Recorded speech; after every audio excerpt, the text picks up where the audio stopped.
Hello students, Sayan tuition centre YouTube চ্যানেলে তোমাদের সবাইকে স্বাগত জানাচ্ছি। আগামীকাল পরীক্ষা আছে মেজর 4 পল সায়েন্স পরীক্ষা।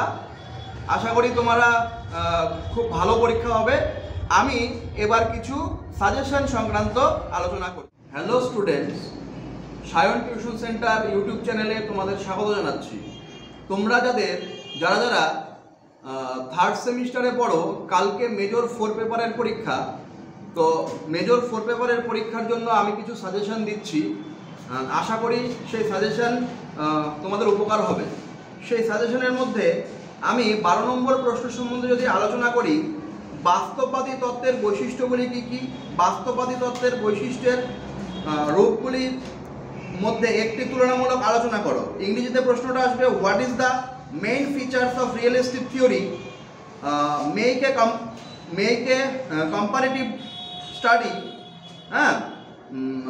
Variant of realist theory. এটা কিন্তু বাস্তববাদী তত্ত্বের উপর বৈশিষ্ট্যগুলো আর বাস্তববাদী তত্ত্বের উপর যে তুলনামূলক আলোচনাটা, সেটা কিন্তু ভালো করে তোমরা শিখে যাবে। আর একটা প্রশ্ন 12 নম্বরের বলছি আমি, তোমার describe the main features of realistic theory, এটা তো বললামই।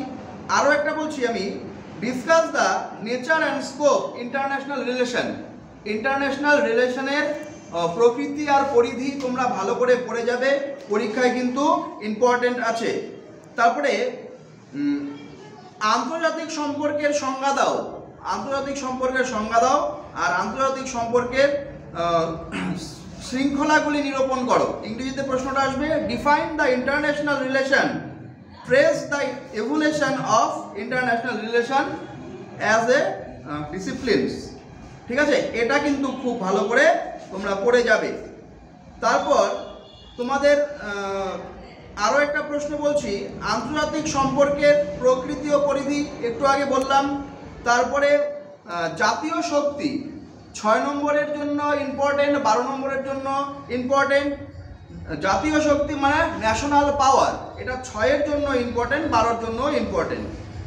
তারপর তোমরা পড়তে পারো বিশ্বায়ন কি, হোয়াট ইজ গ্লোবালাইজেশন। গ্লোবালাইজেশন কি মানে বিশ্বায়ন কি। তুমি কি মনে করো বিশ্বায়ন জাতি রাষ্ট্রের ব্যবস্থার ঐতিহ্য ধারণাকে ক্ষুণ্ণ করেছে? এটা হলো বিশ্বায়ন কি, বিশ্বায়নের প্রকৃতি আর পরিধি। এটা কিন্তু 12 নম্বরের জন্য খুব ভালো করে শিখে যাবে। এবার আসি আমি 6 নম্বরের প্রশ্ন। 6 নম্বরের প্রশ্ন, discuss the Marxist theory of the international relation অথবা feminist theory of international relation. Marxist theory আর ফেমিনিস্ট থিওরিটা তোমরা কিন্তু ভালো করে শিখে যাবে। ব্যালেন্স পাওয়ার আগেই বললাম, ন্যাশনাল পাওয়ার, ব্যালেন্স পাওয়ার, ন্যাশনাল পাওয়ার, ব্যালেন্স পাওয়ার খুব ভালো করে, খুব ইম্পর্টেন্ট এবারের জন্য, খুব ভালো করে পড়বে। তারপর 6 নম্বরের জন্য বা 3 নম্বরের জন্য প্রোপাগান্ডা, হোয়াট ইজ প্রোপাগান্ডা, বা write a short note about propaganda. Propaganda কি 6 নম্বরের জন্য ইম্পর্টেন্ট আর 12 নম্বরের জন্য ইম্পর্টেন্ট। তারপর ন্যাশনাল ইন্টারেস্ট, জাতীয় স্বার্থ, জাতীয় স্বার্থ কি, জাতীয় স্বার্থের প্রকৃতি পরিধি, জাতীয় স্বার্থের ধারণা একটু ভালো করে দেখে যাবে। 6 নম্বরের জন্য বা 3 নম্বরের জন্য ইম্পর্টেন্ট রয়েছে। তারপর 6 নম্বরের জন্য আমি আরও একটা প্রশ্ন বলছি,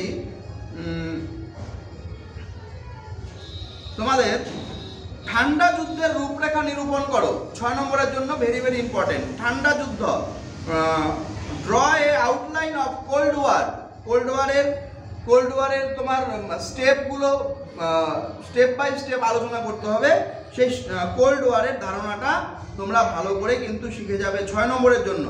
হ্যাঁ, প্রকৃতি বা নারীবাদী তত্ত্ব, জাতীয় রাজনীতিতে ইন্টারন্যাশনাল রিলেশনে নারীবাদী তত্ত্ব আলোচনা করো। এটা কিন্তু 6 নম্বরের জন্য আসতে পারে। আর তোমাদের 3 নম্বরের যদি আমি বলি, প্রথম প্রশ্ন জাতীয় স্বার্থ তো বললামই 3 নম্বরের জন্য শিখবা। আর বাইপোলারিটি বাইপোলারিটি আর সিটিবিটি এমটিসিআর, বাইপোলারিটি সিটিবিটি এমটিসিআর এটা কিন্তু খুব ভালো করে তোমরা পড়ে যাবে। আর সিক্রেট ডিপ্লোমেসি আর ওপেন ডিপ্লোমেসি, সিক্রেট ডিপ্লোমেসি আর ওপেন ডিপ্লোমেসি এটা কিন্তু খুব ভালো করে শিখবে। ইন্টারন্যাশনাল রিলেশন ভালো করে শিখবে। কলোনিজম ভালো করে শিখবে। ঔপনিবেশিকা, উপনিবেশবাদ, কলোনিজম 3 নম্বরের জন্য খুব ভালো করে দেখে যাবে। তারপর আরও 2-একটা প্রশ্ন আমি বলছি 3 নম্বরের জন্য। প্রোপাগান্ডা বললাম 3 নম্বরের জন্য, প্রোপাগান্ডা। সন্ত্রাসবাদ, টেরোরিজম, ভেরি ভেরি ইম্পর্টেন্ট, সন্ত্রাসবাদ। তারপর তোমরা পড়তে পারো নব্য উপনিবেশবাদ, নিও কলোনিজম, কলোনিজম, নিও কলোনিজম পরীক্ষায় কিন্তু আসতেই পারে।